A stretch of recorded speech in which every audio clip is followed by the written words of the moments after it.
we will be bringing on a second guest speaker for today now, Karuna Mayi. Thank you for having me here.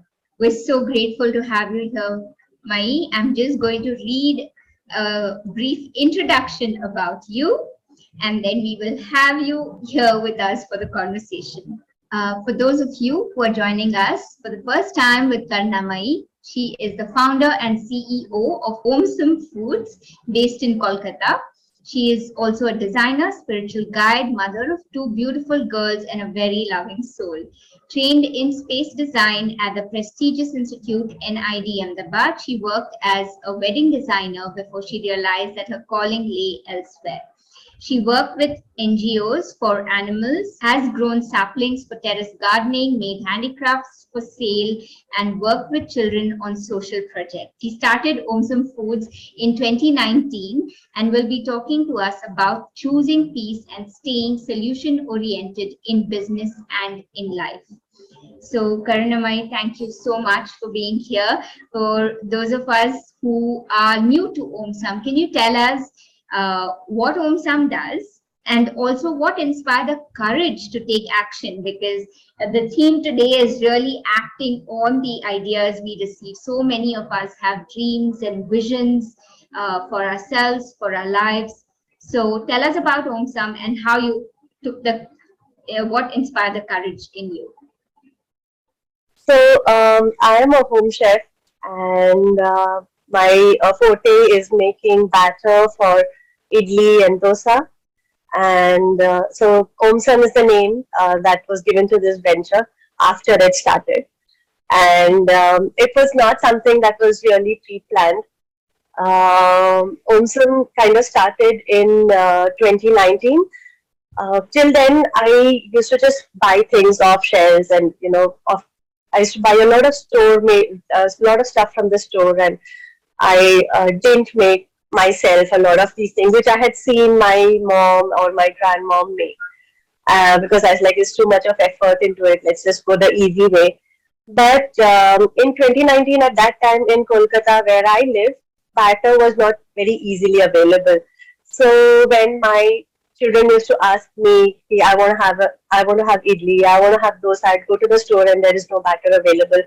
So, after a long time, I was like, I should start making myself. I tried and it came out well. So the thought came that there would be many others like me. Some of my friends are there who also are facing this kind of problem and who don't have the time to make because they're working, or, they just don't want to make, like I didn't want to make at that point of time.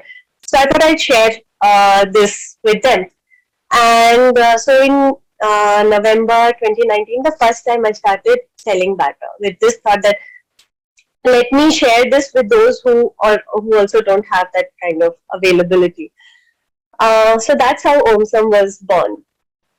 And but I think in reality, and it was a plan made long back, probably somewhere even in childhood, and which I kind of realized in the inner child healing sessions with you. And I think, yes, so it had been there in the making a long time back, but it came into effect in November 2019. Wow, so you just mentioned that it was something that you sort of had an idea for as a child. Is that what you're saying? So can you take us through that a little more in detail, because this is so interesting. There are people I meet who have a very strong feeling to do something as children. And it takes them sometimes up to 30-40 years to actually get back to that calling. So take us into that journey if possible right now. I think I must have been 8 or 9 years old when I remember I had made this entire plan about community living, and where all these the underprivileged families would come together, and we'd all work. The women would work in some kind of, they'd do some kind of work which is suitable for them. The men would do some kind of work suitable to them. The children would all stay together and study and also have vocational training. And, we'd all live together as a community. At that age, it was just an idea. I never really thought much about it later in life. In fact, I had forgotten about it. But that time, I think it was a very strong urge in me. And it was much later, probably 7, 8 years back, when you did my inner child healing.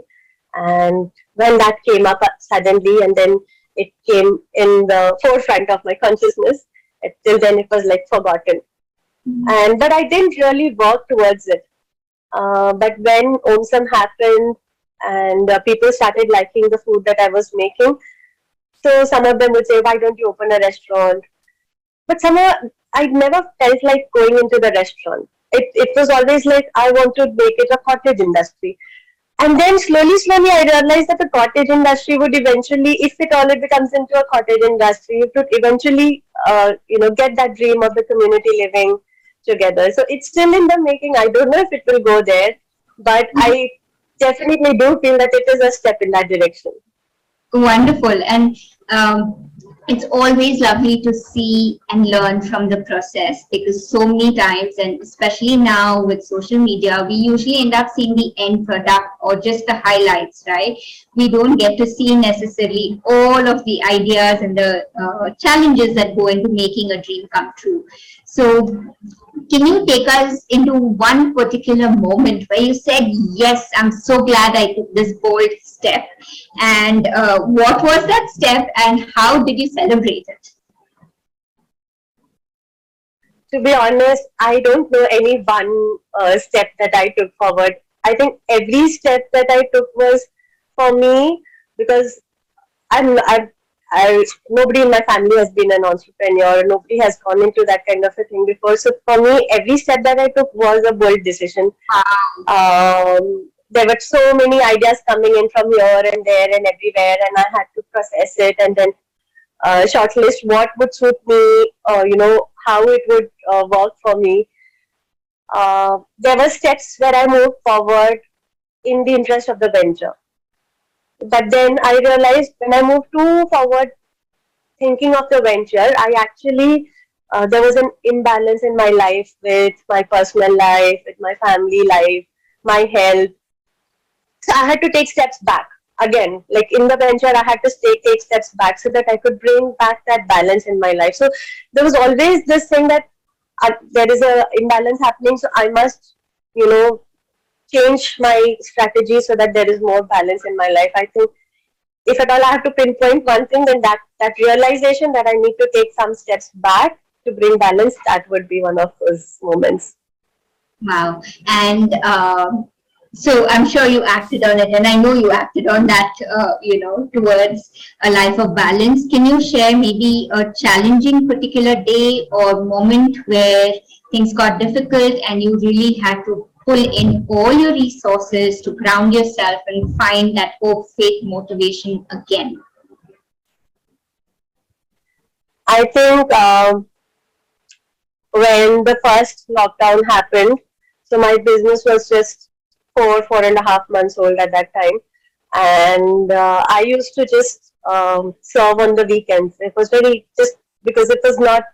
Uh, I was not goal oriented in terms of the venture. I have to do this, I have to do that. It was all I have to serve, I have to help others. So whenever I find free time, so weekend to weekend, I was doing. When the lockdown happened and everything shut down, I also shut down. It's like, who's going to take now from me? It's not even safe. We should not do all this. So I shut down. But then somebody from my society, she called me and she said that, listen, there are so many people in the society. There are many senior citizens, and the maids are not allowed to come in, and they're having very tough time. They don't have anyone. So you should resume if you can, and you should help them out. And definitely, that was very, it calls out to me whenever I can do something to help someone. And so I started. It was very challenging for me. I started off with breakfast, with lunch, with dinner every day. So I was doing 3 meals a day. I also did not have help, and I have my parents staying with me. I have two small children. So everything, like I was just cooking, cleaning, cooking, cleaning, cooking, cleaning. Then in the society there were these the plants and all were trying because the gardeners were also not coming. So I would go down in the morning to volunteer with a couple of others to water the plants. I had to walk the dog. There were just so many things happening, and after breakfast there would be, and after the cleaning up and all of the breakfast before the lunch work started, I would just almost just fall down dead. I was so tired. Then I would get up. Then I would do the lunch orders. Then again I drop down dead. So it was like that, and I had no time left for my children, for my family, and definitely not for my health. Um, that 1 year, it just continued for a year. I worked without any breaks. I worked every day. I worked non-stop, and I worked 16 hours a day. And just so that people would have more comfort in their life, and because the maids were not coming and whatever issues were there, they were working from home. Excuse me. So there were so many things in my mind, and I would just say yes to all the requests that came in, even though it was, it meant me going out of my way. That was very, very challenging time for me.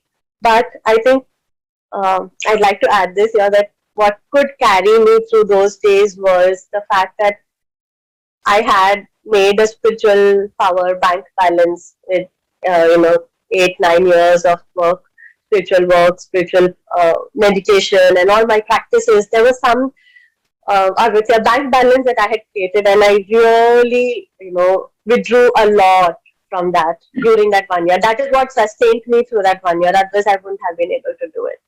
But when that started depleting, and I started realizing that now I'm really drained out. Then I started making a lot of changes in my work, and I started taking an off day and started reducing the work so that I could bring more balance. But that time was very, very challenging for me. Thank you. Thank you. And I'm quite certain there are no regrets. Are there any regrets for that 1 year? No, no, no, not at all. I feel so grateful for that opportunity, because there were so many people who genuinely were having such a tough time. I would always thank God that you have given me the energy to be able to do this for them, to make food which is life giving, the energy which carries you in this lifetime, to have that opportunity to make that for someone, and someone who's in need at that time because they're unable to do it for whatever reasons. It was a huge blessing to have that opportunity, and I did every day. There was not a single regret that, oh God, I have so much of work. I never got up with that. The day I started feeling that, I reduced my work. But as long as I did it, each day was just gratitude that I could serve. I had that opportunity to serve. Amazing, amazing. And I've spoken to a few people who ordered food from you, and they are just absolutely grateful and amazed by how lovingly you did all of that work. So, anyone here who is feeling like, you're doing all this work, but there's no action or tangible proof for it, when it comes like the way it did for Mai. So, just be prepared and create your bank balance of energy and motivation and keep it ready now that you have the time to do that. So, Mai, what is one of your aha moments about your power to co-create? Uh, that realization that when that realization struck, that a childhood dream of mine is probably now coming, and I am, that was something probably that was a birth plan, was one of my soul plans, and that I'm now working towards it. That realization was such a masterpiece. That realization was like everything in my life has brought me to this point where I'm probably going. I still don't know if I'll reach there, but I very strongly feel for it. And it's okay if I don't reach there also, because I know this will also be a step towards taking me to whatever my soul plan is. But when I started getting that realization, it was just mind blowing.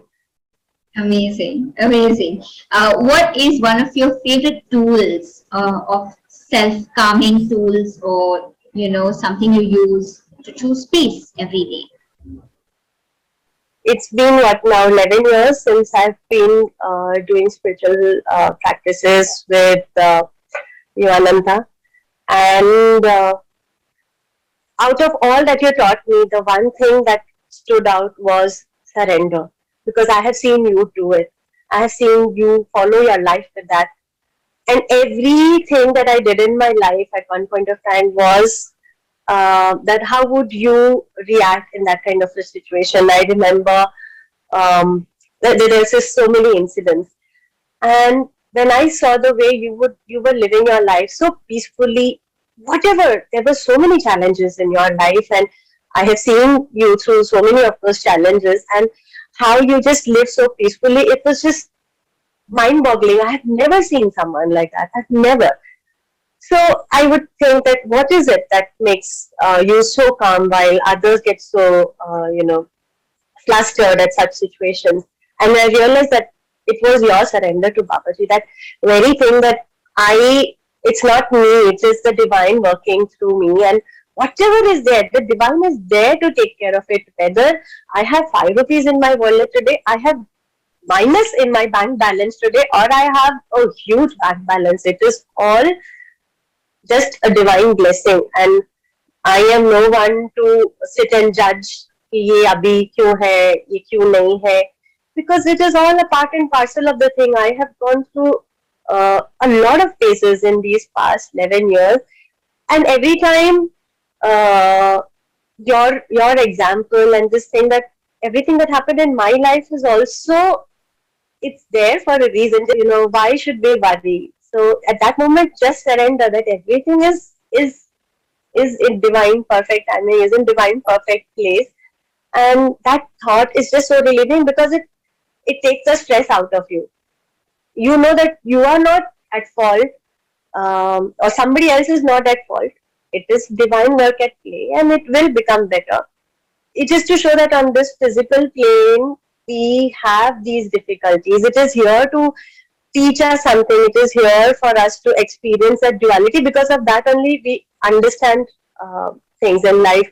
We need that duality. We need that really, the pluses and the minuses. We need that. Everything is in divine perfect place. Everything is happening in divine perfect timing. This is what you have taught, and this has really,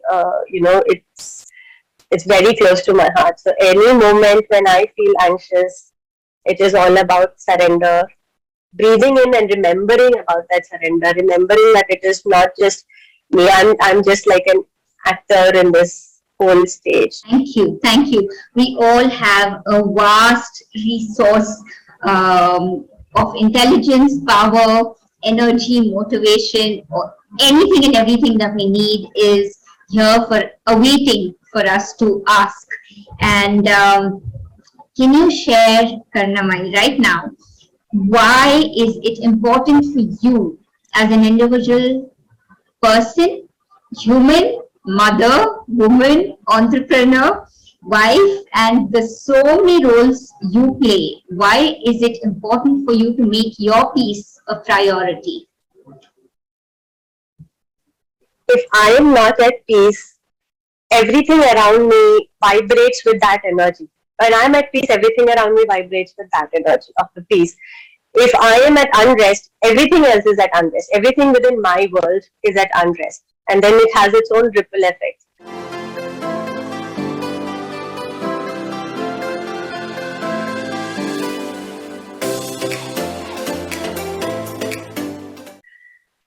And I have seen that in that 1 year when I was so busy with work, and I did not have any time to do my spiritual practices, that I was just withdrawing from the energy that I had, saved up. I started seeing the effect in the family. I started seeing the effect elsewhere. It was really draining on everyone around me, because I was irritable. I was tired all the time. It had its own effects, and not very good effects with the family. But when I'm at peace, I see it's so different. Everything is so different. Like even challenging things become easier to handle. It's much more easier to handle things when I am at peace. So having the inner peace is very, it's a mighty big point. Thank you. Thank you so much. And on that note, let's close our eyes and take in the insights that Karuna Mayi has shared with us about That 1 year where all she did was really serve and work day in and out. So there are challenges like that in our lives where we don't get a moment to take a break or to choose peace, but we can choose to create a huge resource, a bank balance of energy and peace within ourselves on good days or on slightly easier days. So, what are the other insights that stood out for you from her conversation? Take a moment, think about it, go back in time, and think about what stood out for you.